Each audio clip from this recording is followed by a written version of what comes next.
अरे कौन हो आप और ऐसे ऑफिस में क्यों जाग रहे हो? साहब जी मेरी बेटी यहाँ काम करती है। आपकी बेटी? क्या नाम है उसका? सिमृति नाम है साहब उसका। तो आप अंदर जाके मिल लीजिए ना अंकल। आप ऐसे चोरों की तरह क्यों झाग रहे हो ऑफिस में? या मैं बाहर बुला देता हूँ उसको। नहीं साहब जी मैं अंदर नहीं जा सकता। मैं अंदर गया ना तो मेरी बेटी की बेइज्जती हो जाएगी साहब, और लोग कहेंगे इसके पापा गाँव में रहते हैं और पता नहीं कैसे कपड़े पहन कर रहते हैं।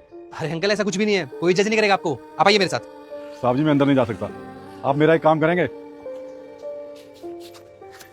ये जो पैसे हैं ना ये मेरी बेटी को दे देना। वो शहर में रहती है ना साहब, तो यहाँ पर खर्चे उसके बहुत ज़्यादा है, तो ये पैसे मैं उसी के लिए लेकर आया था। अरे अंकल पैसे तो पहुंच जाएंगे उसके पास, लेकिन आप एक बार अपनी बेटी से मिल तो लो। आप इतनी दूर से आए हो। रुको मैं फोन करके बुलाता हूँ। अरे नहीं नहीं साहब, अरे साहब। हेलो समृद्धि, एक बार बाहर आना। जी सर। पापा आप यहाँ?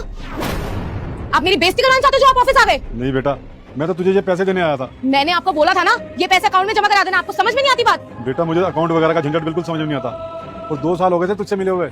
मैंने सोचा मैं इस बहाने तुझसे मिल भी लूंगा। आपको पता है ना यहाँ पे कितने अमीर लोग काम करते हैं? अगर उनको पता लग गया कि आप मेरे पापा हो, मेरी क्या वैल्यू रह जाएगी? अरे नहीं बेटा नहीं, तू गुस्सा ना कर, मैं बस अभी चला जाऊंगा। मैंने तुझे देख लिया ना तो मेरे मन को तसल्ली होगी। ले तुझे पैसे पकड़। ठीक है अब जाओ यहाँ से। रुकिए अंकल, कौन सी इज्जत की बात कर रही हो समृद्धि तुम? सर जो इस ऑफिस में मेरी, इस ऑफिस में तुम्हारी इज्जत है नहीं थी, जो तुमने अपने पापा के साथ ये बिहेवियर करके खो दी है। अच्छा तुम मुझे ये बताओ कि तुम्हें जॉब कैसे मिली?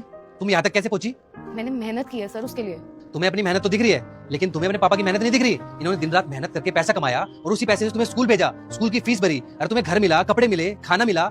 इन सब चीजों के लिए जो इन्होंने मेहनत की है वो तुम्हें नहीं दिख रही। माँ बाप अपने बच्चों को पालने के लिए बहुत मेहनत करते हैं, और उनकी मेहनत के बिना कभी बच्चा सफल नहीं हो सकता।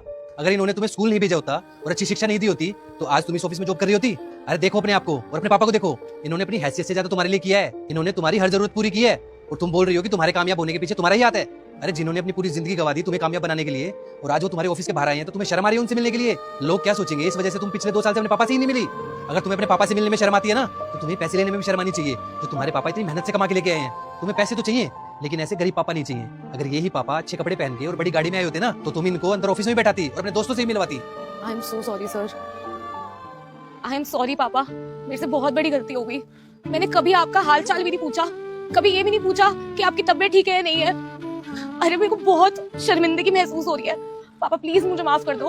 अरे बेटा तू रो मत, मुझे तेरी किसी बात का बुरा नहीं लगा, और मैं नहीं चाहता तेरी आंखों से आंसू आए। बेटा चुप हो जा, बेटा चुप हो जा। अगर God of power Hanuman ji की लड़ाई एनीमे के किंग गोकू से हो जाए तो कौन जीतेगा? हनुमान जी को जिताने वाले वीडियो को लाइक करके लाल दिल भेजो, और गोकू के फैन सब्सक्राइब करके काला दिल भेजो।